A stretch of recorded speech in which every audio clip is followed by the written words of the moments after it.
So what osmosis is the diffusion of water, right? Now, we know water is partially charged. That is, electrons spend more time around the oxygen than the hydrogens, giving you a partial negative and positive charge, which is what makes it such a wonderful solvent, right? Another interesting property about solutions that are aqueous or water-based is when you add solute to it, it gives it what are called colligative properties. And these are properties of aqueous solutions that are determined by simply the number of solutes that you add to water. Boiling point is a great example of this, right? You add more salt to a water solution, the harder it is to boil. That is, the warmer the temperature is of the water. If you add salt, it melts ice, right? At low temperature because it increases the freezing point. Another colligative property that's more interesting to us as biologists is osmosis, right? Osmosis, there's a video here. By the way, the video link is broken. I don't know why. So I added a new one. I'll re-upload this. I checked it this morning. And put a new video on there if you want to watch videos on osmosis. But you guys are better at finding videos than I am, right? As far as osmosis goes, but I'll fix that link. There are a couple different pressures here that we got to keep track of that are imparted by solutes. So the interesting thing about water is even though it's partially charged, it's small enough to fit through a membrane.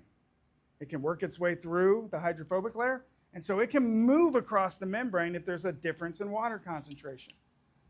All right, and the water concentration, if there is called hydrostatic pressure.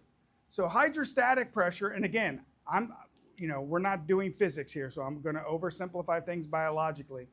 Water pressure is basically the measure of water and how much of it is on one side of the membrane versus the other. So I call it water pressure, right? So if there is a difference in water concentration on one side of the membrane, the extracellular space, versus the cytoplasm, water is going to move like anything else in diffusion from high concentration to low concentration, right? Now the problem is this is really hard to measure how much water is in a solution. Now there are instruments that do it and they're really expensive. The easiest way to measure or have a better idea of how water moves is to understand the solute concentration, which we can measure much easier, right? We can make solutions with certain numbers of solutes in them, and those equate to what's called osmotic pressure. So osmotic pressure is proportional to solute concentration, to the molarity, all right? And when you add solute, it's going to exert a certain amount of osmotic pressure. Now, hydrostatic pressure and osmotic pressure are inversely proportionate to each other.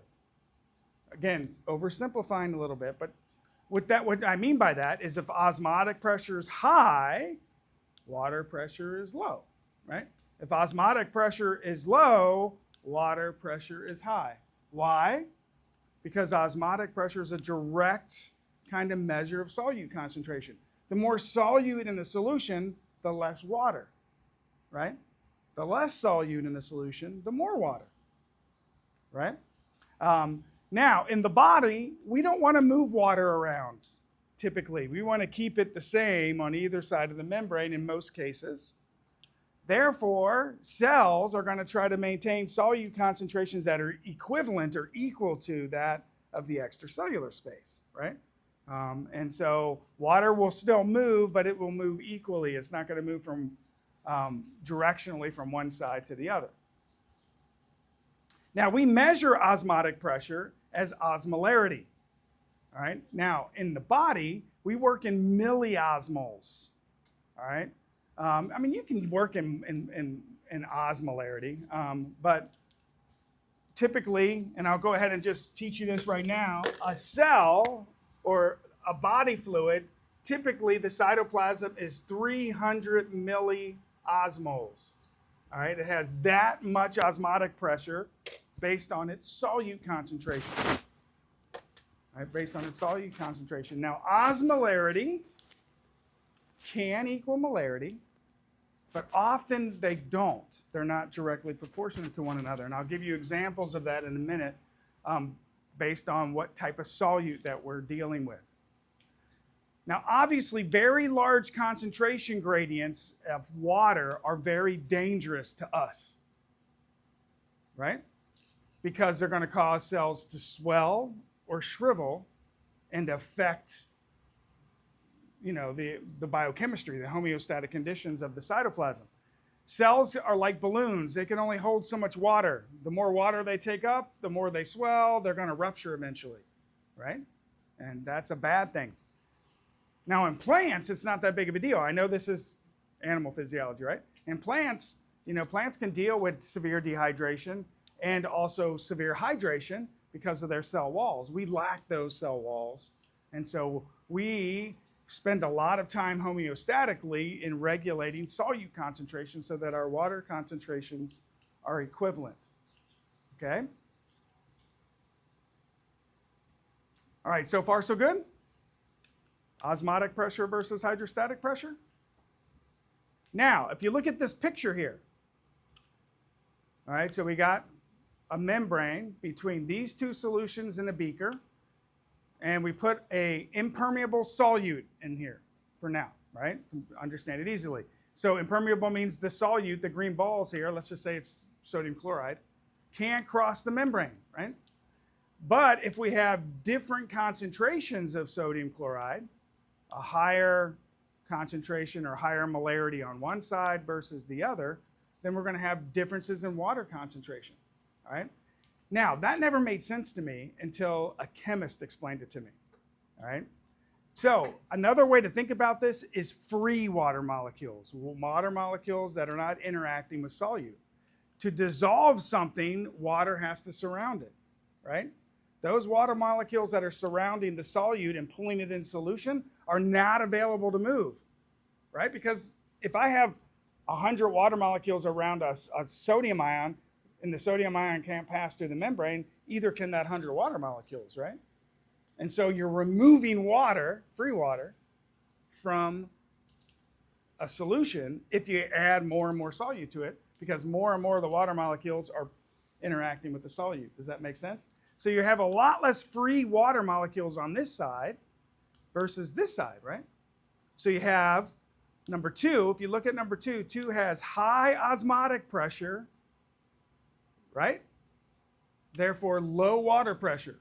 Water pressure, hydrostatic pressure, is a measure of free water molecules. Solution 1 has low osmotic pressure and high hydrostatic pressure, right? It's got a lot more free water molecules.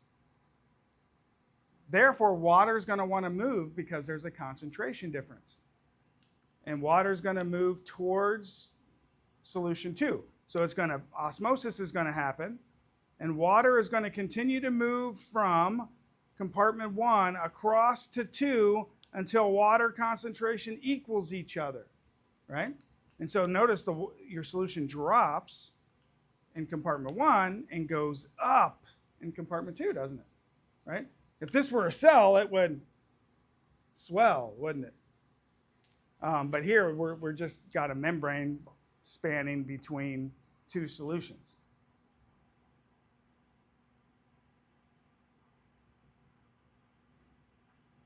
Okay, so far so good?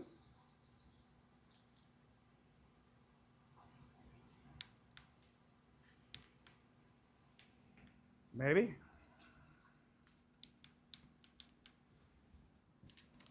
Don't. All right, let's do this. Sorry.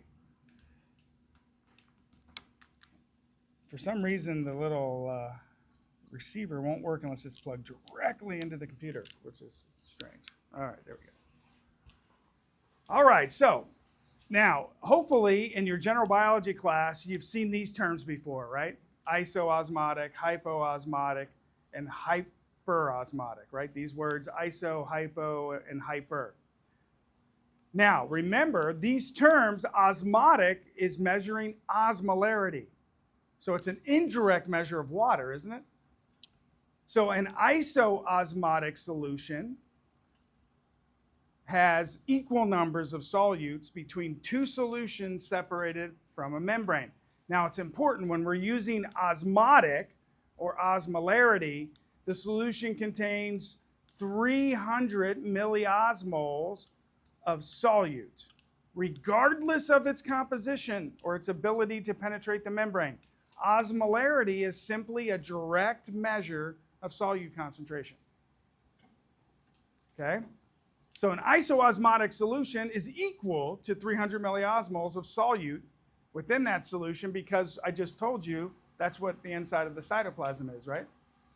So iso means the same, doesn't it? Or equal to.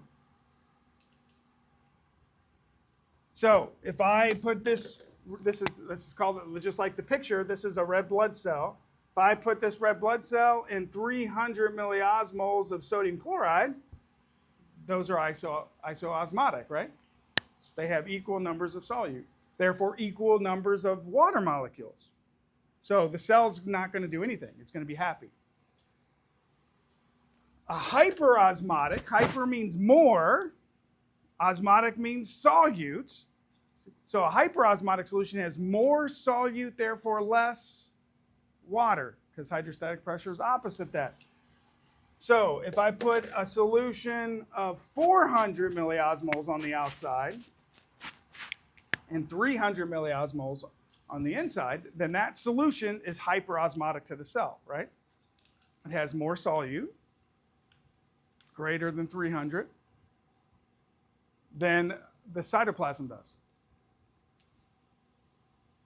Water is going to tend to move which way in this instance? So you have this red blood cell, it's in a solution. The solution is 400, it's going to go out, right? The water is going to go out until it becomes equal, correct? What's going to happen to the cell? It's going to do what? It's going to shrink or shrivel. Yeah, it's going to not look very good. It's not going to be very happy, is it? If you're severely dehydrated, like I'm talking about severely dehydrated where you don't feel well, if I were to draw blood from you, your red blood cells would look really bad. I'm talking about when you feel real. I don't know if you've ever been that dehydrated before where you feel really bad, like you've been throwing up or had diarrhea and throwing up, and you haven't been drinking, right? And you have to go get an IV. Your red blood cells look shriveled and unhappy because you've lost so much fluid, right? Now, a hypoosmotic solution means less solute, more water. So it's going to be below 300 milliosmoles, right? So it's, say, 200 milliosmoles of solution. And now the water is going to move the other way, right? And your cells are going to swell a little bit. So we just turn our arrow around now. So again, why do we do it this way? Because it's really hard to measure water. It's much easier to measure the solutes.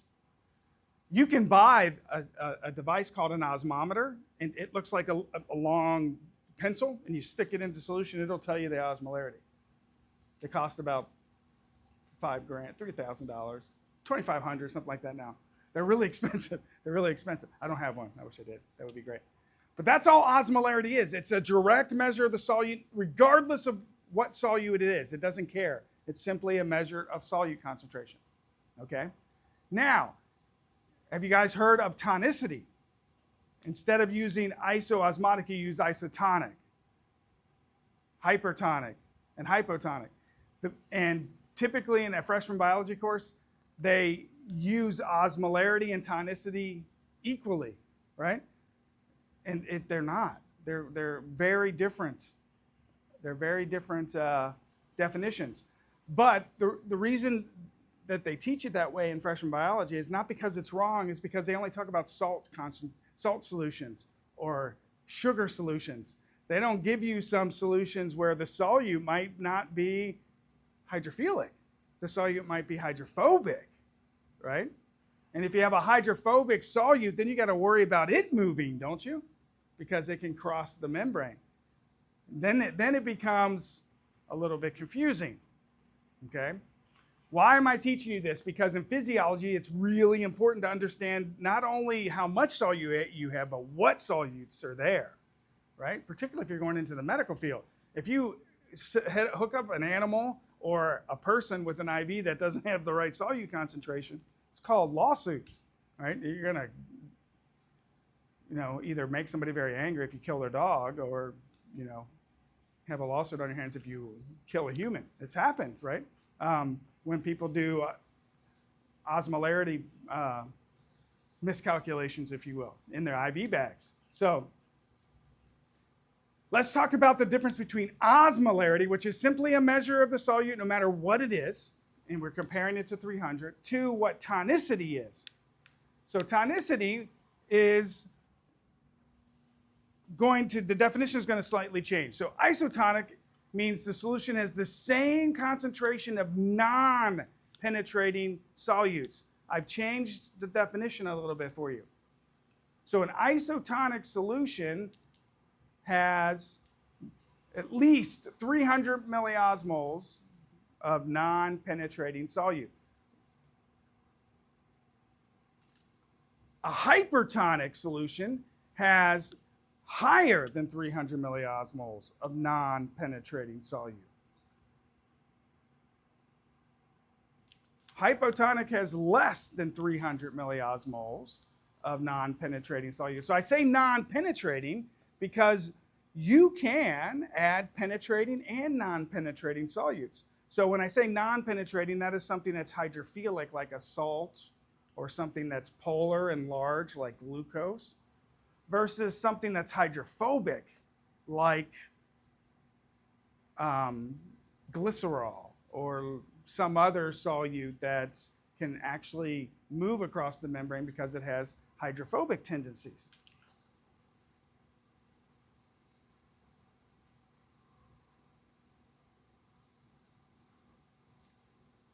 So far, so good? Now, for a biologist, we like tonicity because we can see we can just look under a microscope and see what happens to the cells, right? In an isotonic solution, the cells are happy. They're this normal size. In hypertonic solutions, the cells will shrivel. And in a hypotonic solution, the cells will swell or explode. All right, when we say cells explode, it's called lysis, right, is the term that we use. So lysis is the term. We're going to do blood in our lab, and so we're going to term this hemolysis. Hemo means blood, lysis means to rupture the red blood cells. Now, you might be like, oh, well, that's not a big deal. I kind of understand how that works, right? And so we'll see if you really understand the difference between osmolarity and tonicity. And so this is the chart that can confuse the hell out of people, all right? So let's do the first one. The first one's really easy. So 0.9% saline, all right? So 0.9% saline is called normal saline in the medical profession. All right, normal saline is isoosmotic and isotonic. Notice. This is what everybody gets when they go into the hospital and you're getting ready to have surgery. All right? So whenever, and I don't know if you guys have all had surgery before, but when you go in for surgery, they immediately IV you and give you a liter of usually of normal saline, right? Because they have no idea what you've been drinking or eating. Particularly, they're interested in drinking. You shouldn't have eaten for the last 24 hours or 12 hours or whatever it is. But they don't know how hydrated you are. And they have to give you, right? They're going to knock you out, and you're going to go into surgery. So they want to make sure you're hydrated. So they usually give you at least a half a liter of normal saline. So this isn't going to do anything to you but add volume, right, to your body fluids, because it is isoosmotic and isotonic. It's not going to swell cells or hydrate you or dehydrate you. It's simply going to make sure your blood volume is where it belongs in order to receive your intravenous anesthesia. Now, these others are the doctor or the hospital taking advantage of osmolarity to help hydrate and feed you, right? And these are used when people come in sick. They've been throwing up, they've had diarrhea, they don't feel good, right? They haven't been able to eat for days, and they're very weak. They can bring them in and they can feed them. The problem with feeding them, though, is that when you give sugar, dextrose is glucose, in an IV bag, you can ignore it because we use sugar, don't we? Don't our body cells use sugar? So any sugar you add to the blood is going to be taken up by cells, particularly if you're hungry, right? If you're hungry and you can't eat, you're going to have high insulin already. Your body cells are like prepped for some sugar, and once that sugar hits your bloodstream, the red blood cells aren't going to mess with it, but your body, you got billions of body cells, right, that are going to remove it.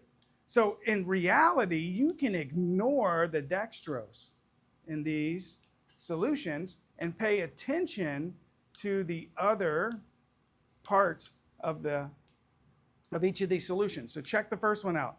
5% dextrose in 0.9% saline. This is called D5 normal saline. Dextrose 5%. And notice, if you stick an osmometer in it and measure solute concentration, it's hyperosmotic. It's really hyperosmotic. But it behaves isotonically, right? So how is that possible? Just because it measures like it's got a lot of solute, that doesn't tell you anything about the behavior of the solute. You can ignore dextrose ultimately because it's going to disappear really quickly as your body cells use it, and what you're left with is just normal saline, right? Which is isotonic to the blood. What do I mean by that? 0.9% saline is 300 milliosmoles of saline, right? Or it's 0.15 molar sodium chloride solution that's the same solution, 0.9% saline. So it measures hyperosmotic, but it's isotonic. Okay? Now, if you come in really dehydrated because you've had Montezuma's revenge, you're throwing up, you have diarrhea, you're really dehydrated, you haven't been able to eat, they can give you at least a little bit of 5% dextrose in pure water, right? And so this particular solution measures isoosmotic because it has 300 milliosmoles of solution, but your body is going to use the sugar and you're going to hydrate the person, right? So the solution is actually hypotonic. Your cells will actually swell a little bit as you rehydrate the body. Now, they won't give you liters and liters and liters of this, right? They'll give you a half a liter, 3/4 of a liter, a whole liter, and then they'll hook you up to this or to normal saline. Man, and it's wonderful. You know, my wife, she went in with with all of our babies. She had all day sickness. She would just throw up for the whole first trimester. But with my son Parker, she was deathly ill, and so she got really, really sick and wouldn't eat and couldn't drink, and I had to carry her into the emergency room. Later on the bed and gave her a half a liter of this, a whole liter and a half of that, and man, she was ready to go. I mean, it just brought her right back because it fed her, hydrated her, and then got her blood volume back to normal, and she felt good again. It's pretty amazing what a lot of these can do. So you can manipulate these depending on what's going on, right, within a person's body. 0.45% saline is half of this, right? So it's going to measure hypoosmotic, and it will also be hypotonic. So this would be a solution that if you're just really dehydrated, right? You don't want to just give somebody pure water. You want to give them back some of their solutes also, sodium chloride being the most common solute. Let's say they come in dehydrated because they were out in the desert or something, right? And they didn't have a water supply, or they just were dehydrated because they weren't drinking. You can use this solution to kind of hydrate them and provide some sodium chloride to them. And then obviously, instead of pure water, we can give them 0.45% saline. So it's half, right? Half normal saline with sugar. And this will measure hyperosmotic, but is hypotonic. Again, you're going to use up all the sugar, and have something that's about 150 milliosmoles of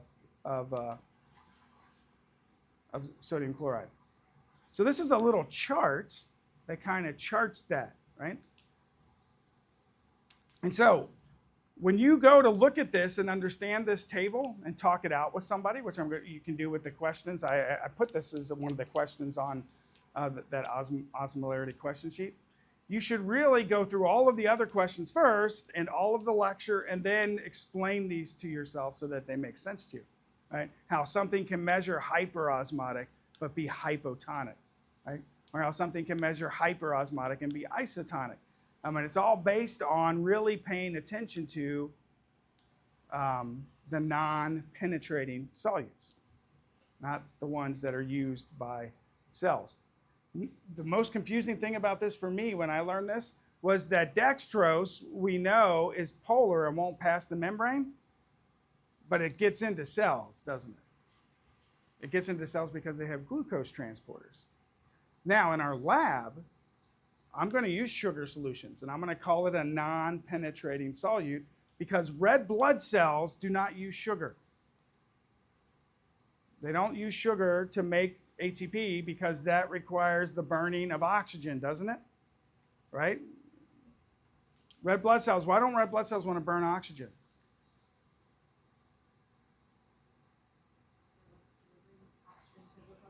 They're carrying oxygen.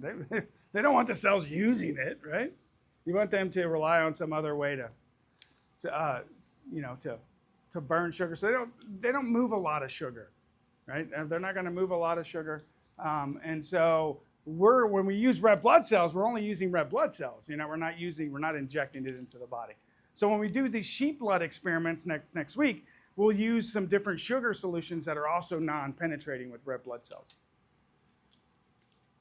Does this make sense? Yeah? All right, so this is a good question here. I want you guys to kind of talk it out. So why would this happen? If there's a normal cell, any cell, you can pick any cell. If I took a cell and I threw it in a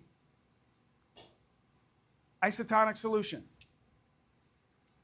So here's a good example. If I take a red blood cell or any body cell, I don't care what cell we're talking about, I throw it into an isotonic solution and I let it sit, and if you look at it under a microscope, it's absolutely fine. It's doing fine, right? It's happy, it's in an isotonic solution. We'll just say a sodium chloride solution. If I add a metabolic inhibitor, won't affect a red blood cell as much, but let's talk about a body cell. Let's say I put a liver cell in a solution, and an isotonic solution of 300 milliosmoles of sodium chloride, and I add a metabolic inhibitor like carbon monoxide, or something that inhibits, carbon monoxide's a good one, which will affect the electron transport chain. If I watch the cell, over time the cell will start to swell and eventually it will explode, right? So I want to know why. If I put it in an isotonic solution, why will this happen to most body cells? So I'll let you guys talk it out and tell me why when you think you have an answer. Yeah. So you do lose potassium, but that's not as big of a deal. The cell might shrivel a little at first because it's going to lose a lot more potassium than sodium coming in. But sodium leakage anything leaking into the cell is completely dangerous, right? And so the reason I do this example is to get you to apply resting membrane potential, pumps, leakage channels, and then remembering where ATP comes from, right? But also that if you set up a mechanism where you're pumping something out of a cell, you better bring something back in, right? So if a cell is purposely pumping something out, it typically pumps at least something back in, right? The other thing that can be confusing, or at least when I started thinking about this, because it started overwhelming me a long time ago, was epithelia are always moving things. Why don't the cells swell or shrivel? And that's because they typically put a channel in the apical membrane and a channel in the basal membrane, and it's just temporary, right? Glucose is coming in, but then it's going straight out. It's not really affecting osmolarity for a long period of time. Does that make sense? So that's exactly what happens. As a matter of fact, this is what happens to zooplankton in areas of the ocean when there is a bloom of algae that dies and bacteria use up all the oxygen in that area. All life starts to die because of the lack of oxygen. In the zooplankton in particular, these little guys that are zooming around that are feeding the fish, they start swelling and exploding too. And the reason for that is because they use pumps to move water and salt out of their little cells in order to maintain osmolarity. And if you use all the oxygen out, they don't have ATP to run their pumps. So this is a common problem. These pumps have to run 24 hours a day or you are going to blow up, right? And so, good. That's exactly what happens.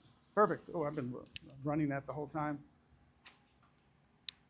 It took me a minute to find the whiteboards. We'll use those in a second. So this leads us up to talking about membrane transport, right? Which we've kind of talked about, the importance of these proteins. But hopefully when you start seeing me do mechanisms, you're going to see me moving things one way and I'll bring something else in, right? So that we don't change the osmolarity of the inside of the cell versus the extracellular fluid. So remember, I kind of gave you a chart in the beginning that broke this down. We have passive processes and active processes. The passive processes are going to be diffusion and osmosis, water movement. We're going to try to limit this unless the body wants to do it on purpose.